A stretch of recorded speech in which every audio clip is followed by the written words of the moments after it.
'Tis the season to shine with H&M. Discover the holiday collection and find fashionable pieces for your wardrobe or for under the tree. Get inspired and dazzle with this year's glam. From tuxedo styles, bow detailed pieces, impressive prints, and more. From unforgettable looks to unforgettable gifts. With fashion finds to home decor, find it all at H&M. Treat your loved ones and yourself this season. Shop in-store or at hm.com. Maruchan superfans are everywhere. From the busy moms who want to deliver maximum flavor in a flash to dorm room diners who want to put some slurp in their step. There are a ton of copycats you could use. But if you want to bless your bowl, there's only one true Maruchan. Whether you choose instant lunch, ramen bowls, yakisoba, or restaurant quality gold, Maruchan is the only ramen worth obsessing over. Smiles for all. Maruchan. See what all the ramen hype is about at maruchan.com.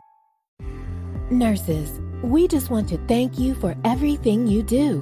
We are ShiftKey.com. Log on today and connect to open PRN shifts in your area. Work when you want, where you want. You can even get paid next day. ShiftKey.com. Start today.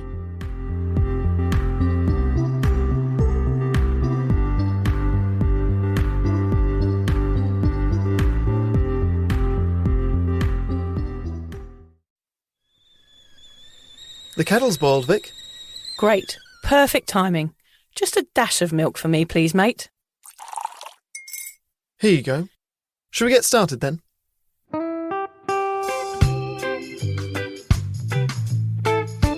Have you ever woken up on a Sunday morning and said, I'm never drinking again, and then found yourself waving $50 at a barman by happy hour? Are you wondering why everyone else can stop at 1 while you head to a dodgy after-party with a weird bloke called Disco Dave? If so, it might be time to take a deeper look at your relationship with your reliable social crutch, alcohol.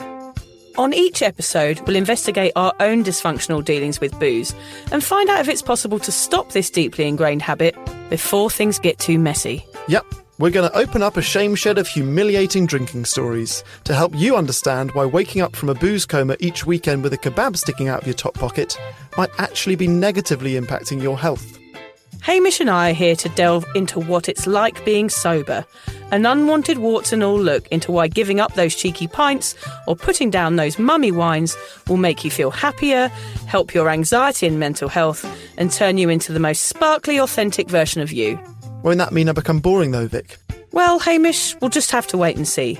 I'm Victoria Vanstone. I'm Hamish Adams-Cairns. And this is Sober Awkward.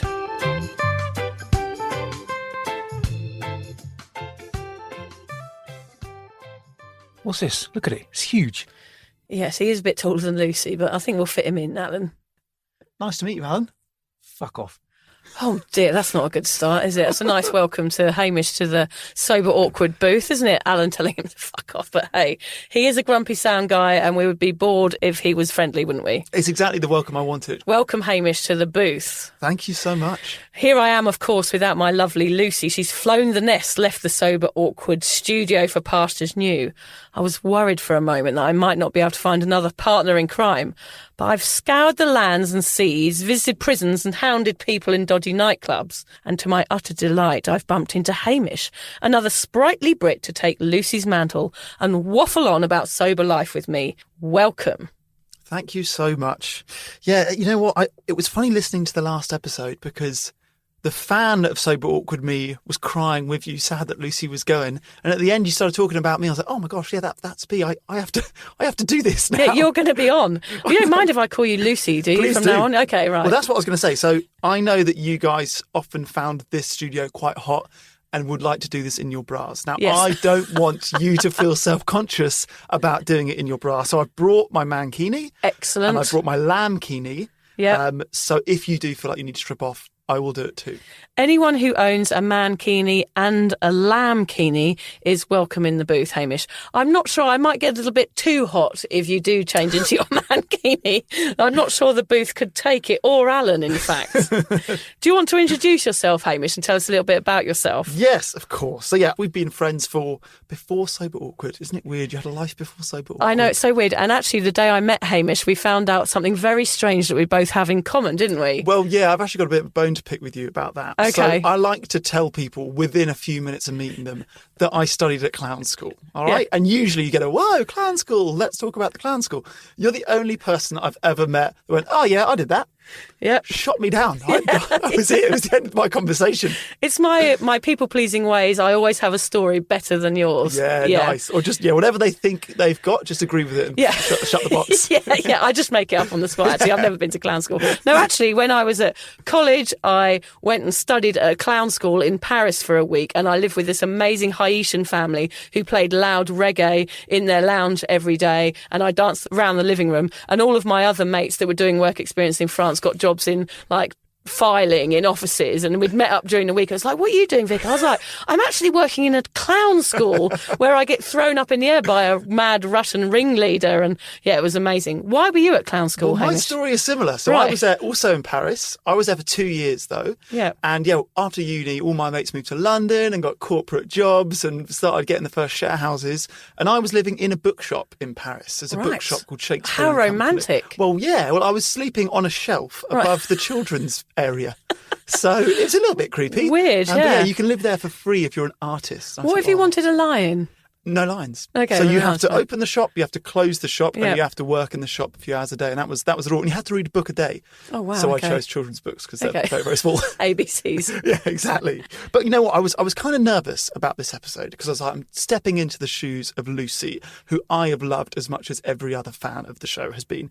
I thought, it's really nerve-wracking. I hope I do her proud. I hope I can maintain the momentum you guys have built up. And then I had a thought, which is if I'm nervous, what do you feel? Because Lucy was the last person to step into this booth, and she said in the last episode, you changed her life. Right. So, Vic, here I am. You need to change my life. Oh my God, I'm not sure I can change two people's lives. I think one was enough. I think I've reached my limit on life changes. I'll try my best, Hamish, I promise. Thank you. But yeah, from a drinking point of view, I suppose I would label myself a normal drinker, right? Whatever that means. I've drunk fairly consistently from the age of about 16, 17. And I've always been interested in just how green the grass is on your side of the sober fence. So I hope I can provide another point of view on the subject and to even include more people who might be questioning their drinking out there. Great, yeah, and I'm so interested to hear the male perspective on alcohol. We've covered me, the party girl with no off switch. We've covered Lucy, who was the stay-at-home drinker, and now we want to look at a more normalised drinking habit and to see if somebody who drinks in a very, as we call, normal way. Whereas I'm not sure whether there is a normal way, but we want to follow your journey as you give up drinking, which is going to be really exciting for us, Hamish. I'm so privileged to have you here in this stinky old booth with me. I'm sure Alan is happy to have you here too. I'll ask him later. I'm sure he'll calm down a little bit. And I'm glad you fit in the booth. I was worried I was going to have to fold you in half there for a while, but I'm mostly knees and elbows. Yeah. So what are we talking about, Hamish, on your first episode of Sober Awkward? Yes. So today's episode is entitled, Am I Sober Curious? We want to discover what a sober curious person actually is. Why does the term feel so much kinder and more approachable than alcoholic? And what can you get from identifying as a sober curious person? Yep, that's right, Haim. I chose this topic today because I think it might help you and many people out there identifying if they have a drinking issue and understand that there's nothing wrong or weird about questioning your alcohol intake. It's actually a really cool thing to do. Yeah, I've recently had my first child, and in the year leading up to my son's birth, I became sober curious. I'm more conscious about what I'm drinking and when. I'm no longer the only person who suffers from my hangover.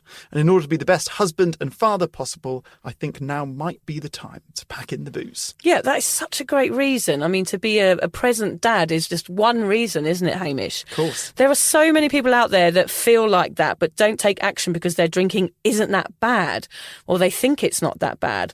Lots of people question their drinking, but it feels like such a deeply ingrained habit that they can't see out of it or beyond it. Everything revolves around booze. But what if you could nip it in the bud and stamp it out before it gets too dangerous? What if you could become more aware of what you're doing and then made an effort to change it? That sounds about right. So if, like me, you've ever woken up with a hangover and said, I'm never drinking again, only to be waving a tenner at the barman after the slightest peer pressure from the following night, then this is the episode for you. So, yeah, today we're talking about that term, sober curious. For those of you that are new to sober awkward, sober curious encapsulates anyone that has ever questioned their relationship with alcohol. The sober curious movement encourages individuals to recognise the often unhealthy habits that are associated with alcohol, like rolling around on the floor in a bush and all of those other things that we've all done in the past, and how that might negatively impact your lives. I mean, having thorns in your bottom, Hamish, is going to have a negative impact on your life. So the questioning leads sober curious individuals into seeking answers and hopefully seeking the help and support they deserve, be that getting therapy, going to AA, or just talking to a mate about it like I am now. That's right. It's important to remember we're not only talking to those of you who may be fighting an addiction to alcohol, we're talking really to everyone. So I guess that's why I'm here, Vic. I must be sober curious. Yes, I love it that you're identifying as that, Hamish. You are, and it's really wonderful. It means you care enough about yourself, your family and your body to consider another way. So why do you think you want to give up drinking, Hamish? Is it because you act like a total twat when you're wasted? I've got plenty of twattishness stories to share over the course of Excellent. this We like a series. bit of twattery. I know this is a safe space for twattery. It certainly you've shared is. more than most. Yeah. But yeah, I guess for me, like I said, the main reason is this becoming a new dad. To speak in sort of man language for a second. Right, okay, interesting. This is new to me. Well, I always used to want to be a footballer, right? I grew up wanting to be a footballer. Footballer is like an elite athlete. I thought this word elite, I want to be the best of the best. I remember thinking if I was ever a footballer, I would never drink alcohol and I'd always eat the right things and I'd be the model professional. Yeah. And then you don't become a footballer, right? Yeah. Because I'm not that good at football. And then every other job, you sort of don't give yourself the same standards, if that makes sense. So you're just kind of plodding along because you haven't achieved that original goal. Exactly. Yeah. And becoming Mind a the pun. father, I was like, this is something I really want to be elite at. Okay, I want to be right. the best possible dad I can Yeah. be. And I think giving up booze is the least I can do. You know, I don't want to be hungover around a child. And I think becoming a good dad is as much about being a good husband. And again, being hungover is not helpful to my wife, you know? Yeah. I want to be the best possible husband so that she can be the best possible mum as well. Yeah. So I think that's probably been the biggest driving factor. There are other things like I think it will improve my career. It's obviously a good move for my health. But I guess more than anything, it's kind of a challenge. Like, is it something I can do? It's breaking the mold. Most people drink, right? Yeah. This is going against the grain. It's always good to set yourself little challenges. And I think this one is as good as any.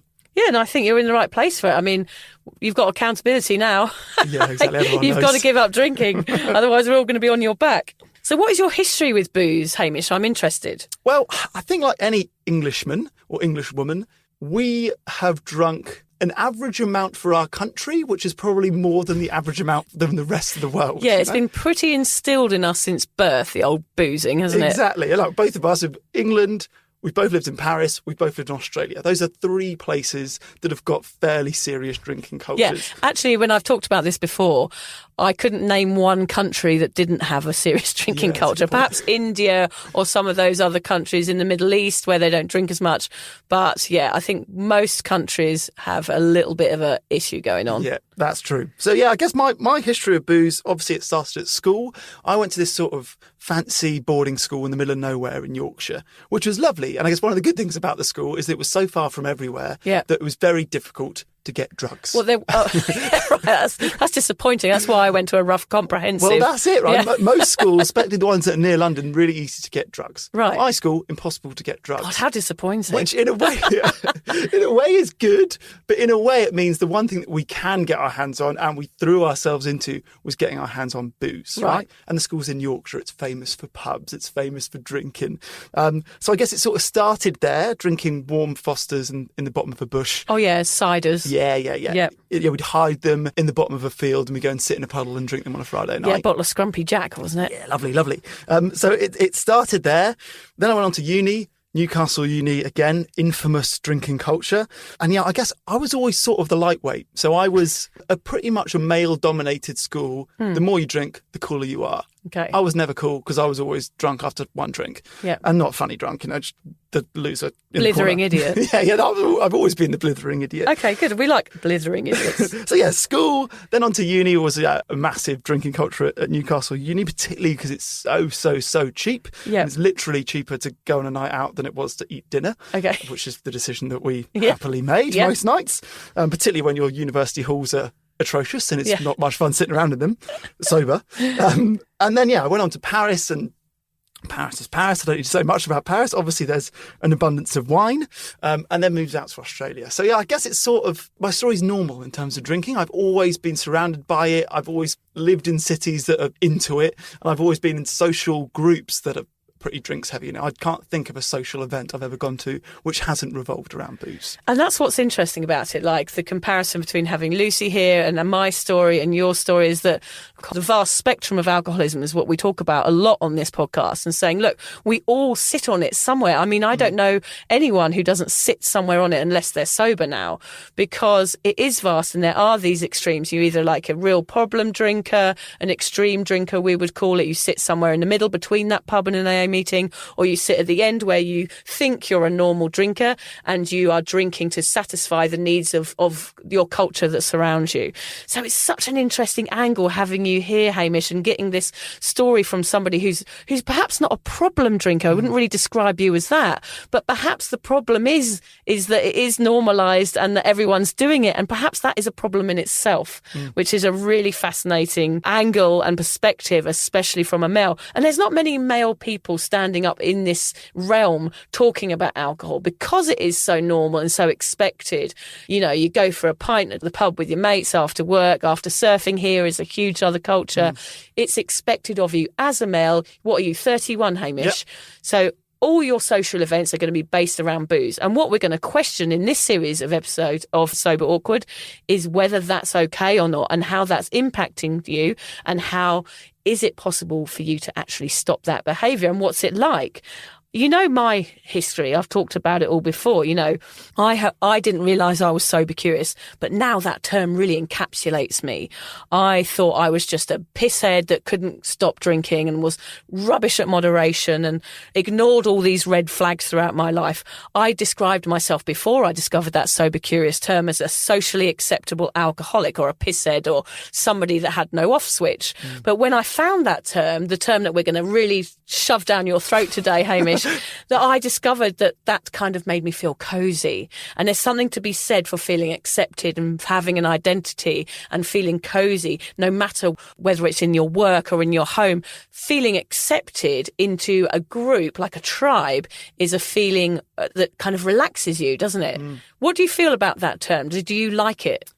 Yeah, I'm sure we'll talk later on about the sort of dangers of labels. I think labels often can be a negative thing. Yes. But I think in this respect, it's such a welcome, alcoholic is a nasty, dangerous, aggressive label. Yeah, scary label. And feels like, people don't think they're an alcoholic, even if maybe they are. Yeah. They think, alcoholics are people that drink whiskey at 2 a.m. or 5 a.m. by themselves. It allows you to point the finger and say, well, I'm not that, so I'm all right, Jack. Exactly. And sober curious, I think, is pretty much anyone. I don't know anyone that hasn't at some point thought, drinking, I feel terrible this morning. Yeah. Maybe I shouldn't drink tomorrow. This is shit. Maybe I should stop this. So So it's a label I'm all right with. Yeah, okay, good. I'm okay with attaching myself to that label. Yeah, it's like a big hug actually for me. I really love that word. I think it's really, really kind of cozy, as I said.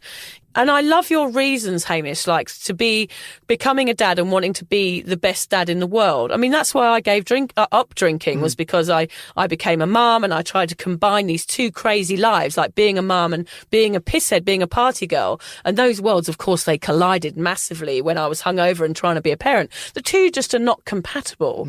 So my reasons are very, very similar to yours, even though I was probably more of a binge drinker and more of a heavy problem drinker than you are. My reasons are exactly the same. Do you think you've ever ignored any red flags that your drinking was a little bit more than average, Hamish?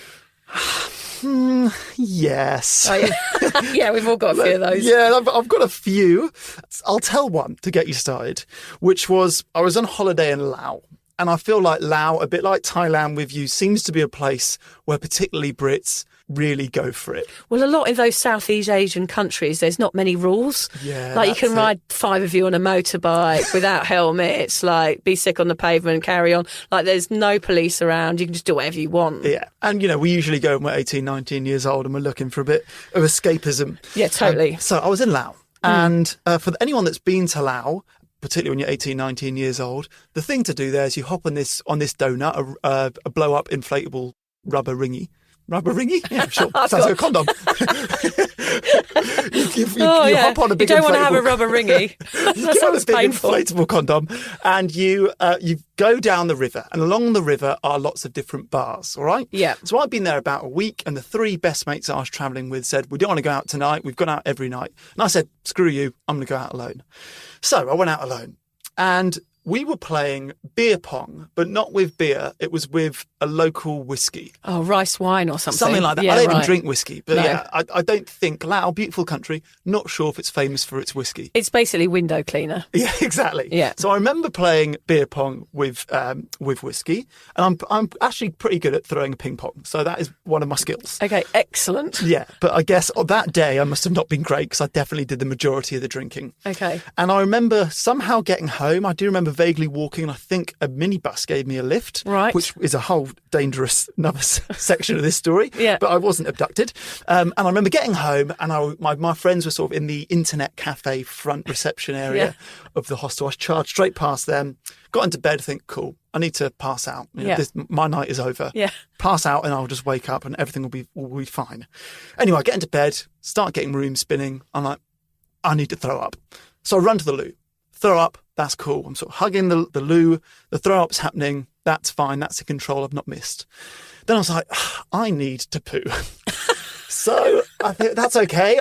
I'm near the loo. I'll hop up. I'll swap around. Yep. And I'll poo. That's cool. That happened. That's fine. Then I need to throw up again. That's cool. That's happened.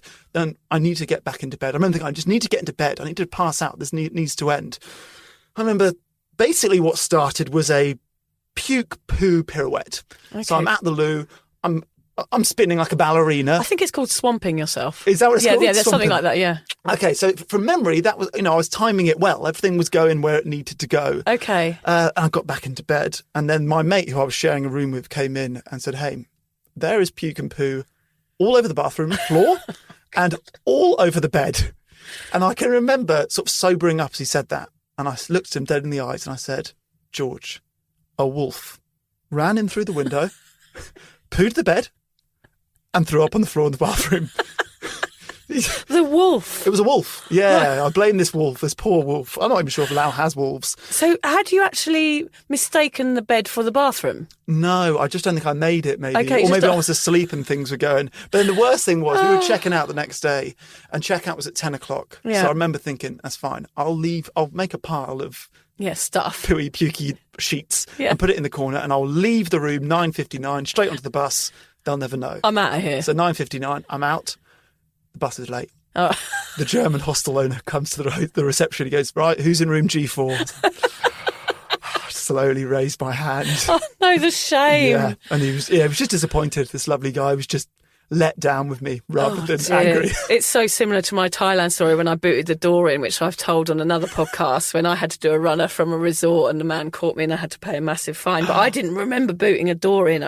These terrible stories. Did you remember that day, Hamish, thinking maybe I shouldn't drink so much? Yeah, well, worryingly, no. Now, that was Okay. quite early on in the holiday. Yeah. So it's only in retrospect I was like, that is Out of totally control. out of control. And Yeah. I've got myself, I know. Everyone that I met that day, I've never seen since. So what was going on? What was my mission that I day? mean, we've all done these crazy things. Like I'm a finger less than most. I've been arrested, risky sexual situations, naked in a sombrero, vomiting on a children's party. I'm sure these stories will all come out at some stage in our podcast, Hamish.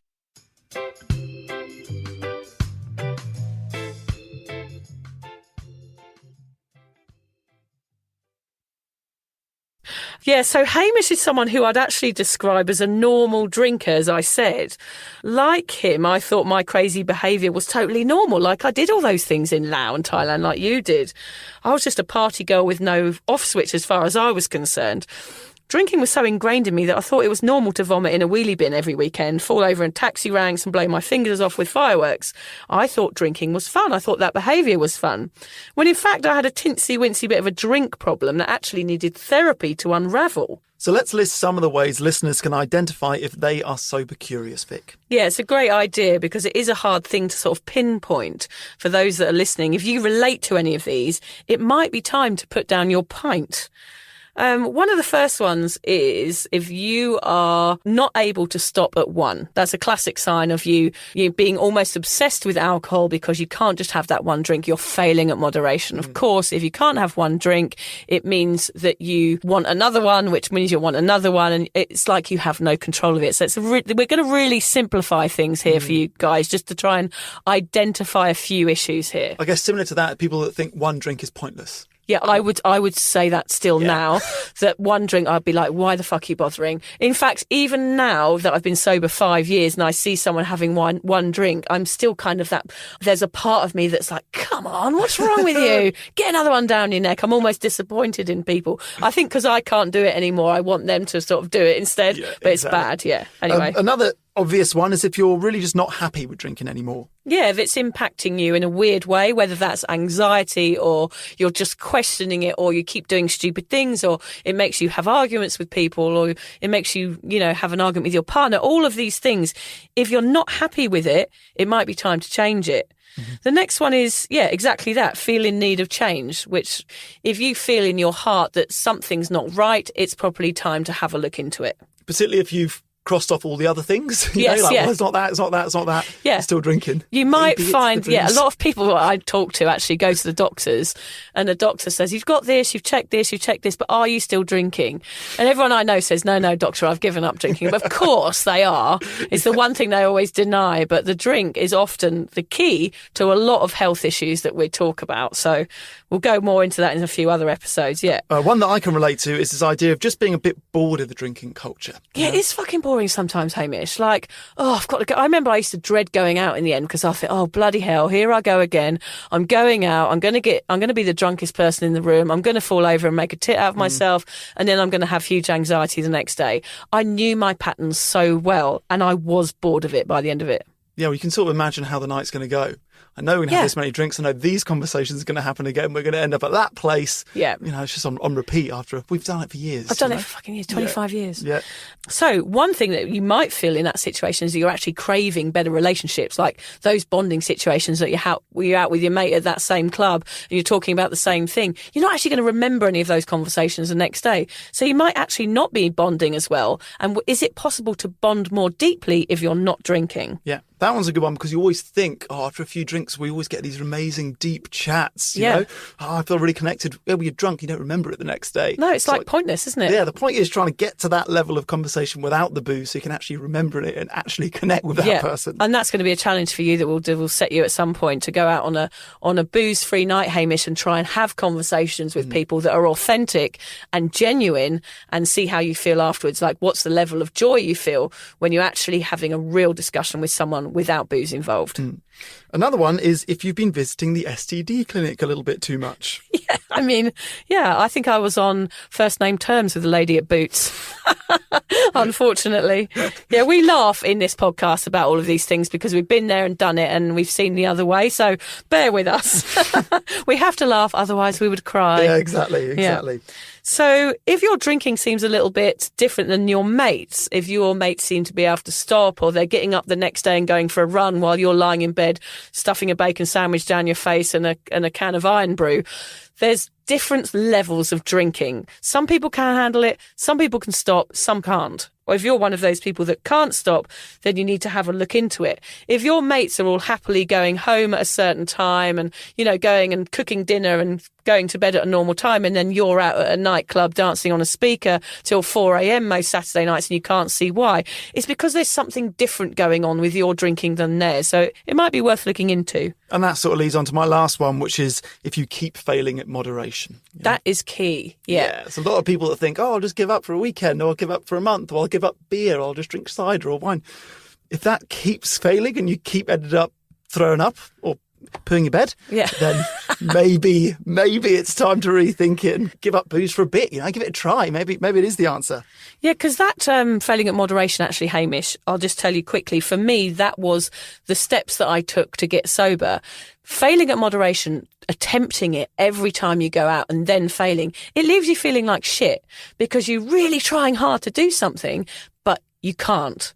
And there's a reason you can't, and that's because you have a problem with alcohol. So people that have a problem with alcohol, these sober curious people, are people that want to stop and want to moderate. They might manage it for a while, but generally they go back into the binge. How many failed moderation attempts do you reckon you had before? I reckon it was 25 years of me sitting in a pub with one glass of wine going, I'm going to be really good tonight, and I'm only going to have one glass of wine. I'm going to be the perfect person. And then an hour later, I'm sort of scrabbling around on the floor looking for fag butts, wondering where the after party is. Okay, so just 25 years. Just 25 years of attempting moderation and failing and hating myself, Hamish. Isn't that lovely? Oh, you have to laugh.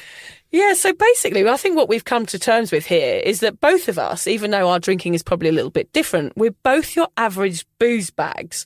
Pub-dwelling Brits that started drinking in our teens, got blotto at uni, downed shots with mates after work, and jumped headfirst into reward wines. Well, I did when I had kids.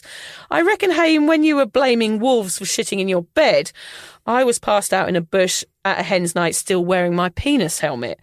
We are your average socially acceptable overdoers. Yep, I was there with you, downing shots and trying to explain to the doorman kicking me out that I'd only had one drink and I must have eaten something funny that made me sick. Yes, always that. Blame the kebabs. Yeah, exactly. We probably should talk about here the importance, Hamish, of identifying as sober curious. It's going to be what the listeners might want to do today to sort of start this sober journey. If they're tuning into this podcast, they've read the word sober and they're interested in it. So what are some ways that you can sort of learn to identify with this term? Well, the big one for me is that you can finally find people like you. You know, you think that sober people are maybe these aliens, these otherworldly people you can never imagine even being sober. But as soon as you do accept it and go, hey, maybe I'm sober curious, there's millions of them. You know, I'm very new to the group, but there's already, I've met plenty. Yeah, it's so exciting that because when you do identify with it and then you search online and you start finding all these groups and Facebook pages and Instagram accounts, you realise there's a whole world of sober curious people out there and you're not mad and you're not crazy and you're actually just a normal person with a very, very common and normal issue. Finding those people makes you understand that you're not alone. Which I'm sure comes up a lot. You know, I think anyone that goes sober feels lonely. You know, there are nights when all your mates can be out dancing and you're going to be home alone. And I guess it's important to remind yourself that you're not alone. You know, there's a whole group of people in a similar situation to you. Yeah, and I totally agree. And it makes you feel like part of something as well. It's also better than calling myself a useless twat. Yeah, when you're not a useless twat, I'm going to be here. This is what I'm going to change in you and me. We're not going to be useless twats anymore. That's it. That's our mission. Yeah. And also the term isn't as serious as alcoholics. If you don't want to use that word, you don't have to. Because for me, that conjures up the wrong images.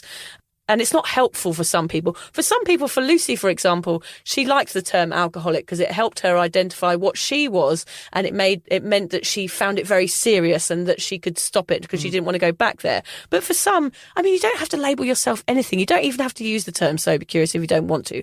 You don't have to label yourself at all. I will say that. I guess it can be used as an excuse why not to drink, you know? Yeah. And so I'm sober curious, don't you know? It's better than making up something like, well, making up any old excuse not to drink. You have an answer. This is your answer. Yeah, you've got an answer. It's good to have an answer because we know in these social situations that people are there to give you a hard time if you give up drinking. So having a few answers, you know, in your back pocket is going to be helpful. Of course. And what makes this interesting to me is having drunk alcohol for half my life, I want to know how much of my personality is intertwined with booze. Is it possible to still be the same me when I'm sober? Will I still be able to go to parties and have fun, to have those deep conversations, to dance like a tit without caring?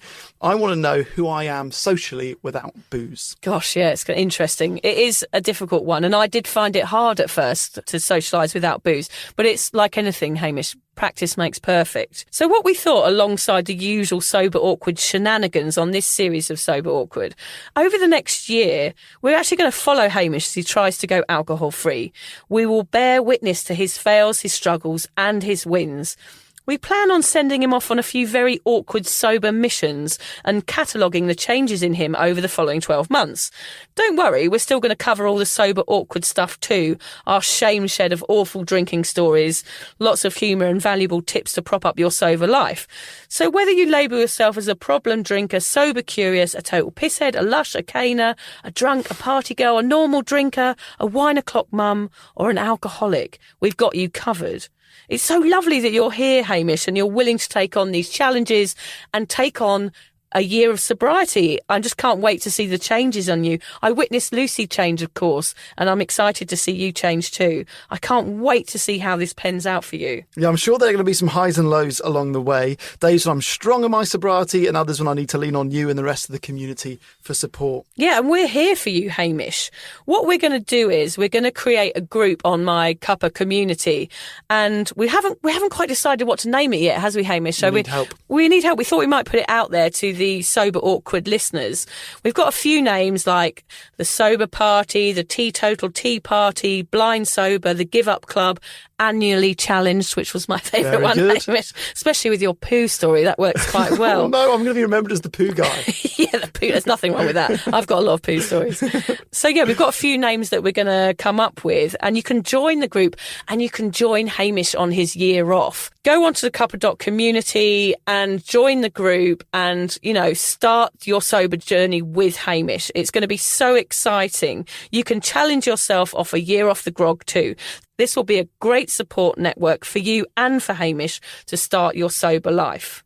One of the things we wanted to do over the course of this year was get the listeners to set me challenges. Yeah. So we want them to finish the sentence, the hardest thing to do sober is, whatever that word is, I will have to try and do. Hamish, the one thing that I bang on about in this podcast is that, I'm here to prop up your sobriety. Everything I do is to prop up people's sobriety. But there's one thing I highly recommend for everybody when they decide to step into this path, and that is to get therapy. So, Hamish, I'm sending you to therapy. Okay, that is not something I've done before. That is going to be your first mission, and I hope by the next episode you're going to be able to report back and tell us how it went, because I think taking a deeper look into your drinking, no matter how bad it is or how it impacts your health, taking a look into your drinking and a look into yourself is going to be the best way and the best chance you have of really committing to this and doing a good job.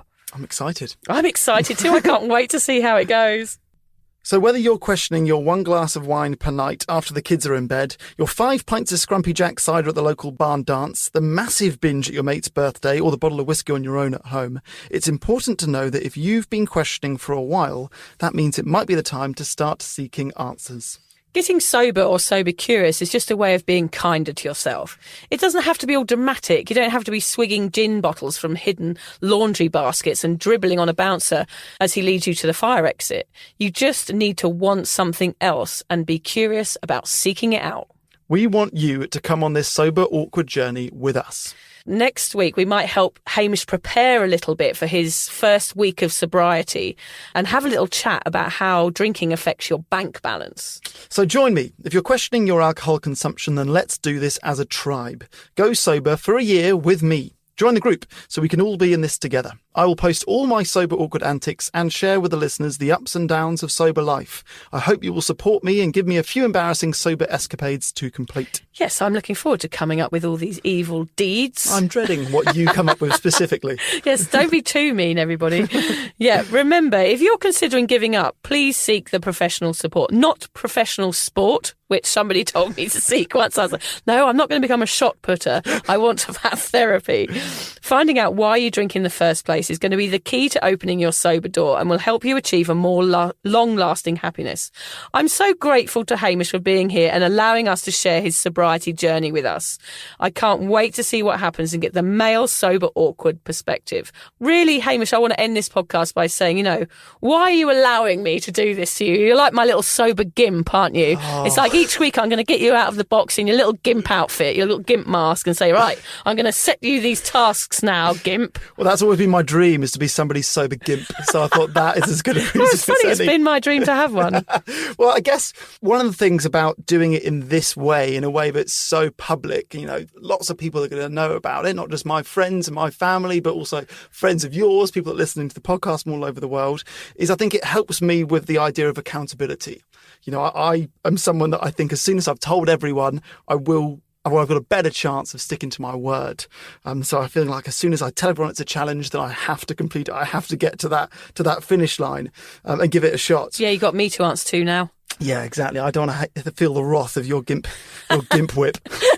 How do you know about my gimp whip? I see you hiding it behind you. But yeah, I was watching. I thought I wanted to finish this episode with a quote. You guys always have great quotes. Yep. But I have not read any of these sobriety books, so I thought I would bring a quote from outside of the sobriety world. Great. And I was watching this Robin Williams documentary this week, and I love Robin Williams, like most people do. And he said in it, self goes away. Ego, bye-bye. The thing that matters are others. That's what life is all about. Yeah, so I love that, because that is why you're doing this, isn't it? I'm doing it. That is your reason why. And so in sobriety, in those books that you're talking about and in these Instagram pages, we talk a lot about your reason why. So when you feel wobbly or you have a craving, or if it's not going so well, you have to focus on your reason why. And your reason why is your kids and your wife and your family. And there's no better reason than them to change. And if that's what you want to do, if that's going to make you a better dad and a better husband, then great. And if more people make these changes, I think we'll find society will eventually start to change. It'll start to evolve a little bit, because everyone's a little bit more happy and a little bit more functional. So that's a brilliant reason. I'm glad. Yeah, so we need to end this podcast. We usually end with some ridiculous taunt for Alan, but I think he's a bit busy out there because he's feeling a bit scared of Hamish at the moment, isn't he? Well, he's the one that told me to fuck off. I know. But I think he uses it as a front. Oh, you reckon? I think he uses his hatred as like a defence mechanism. Oh, he loves I think me he's a deep big inside. softie, really, yeah. Well, thanks, Hamish. Thank you for being here. I'm happy to have my sober gimp in the booth with me. Oh, gosh. I'm going to get a jumper with that on the back, aren't I? Thanks, everybody, for listening. Cheers.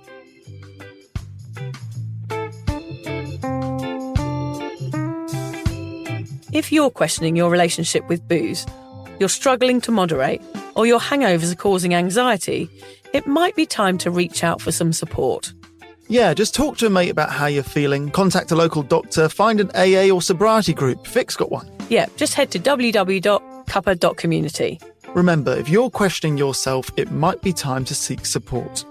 Even though this journey can be awkward, it is definitely worth it. And if you've enjoyed the Sober Awkward podcast, don't forget to review it, rate it, and share it with your mates. Do they have to share it with their mates? Yeah, of course they do. I'm not doing this for nothing, Hamish. Bloody hell. How do they share it? I don't know, just write it on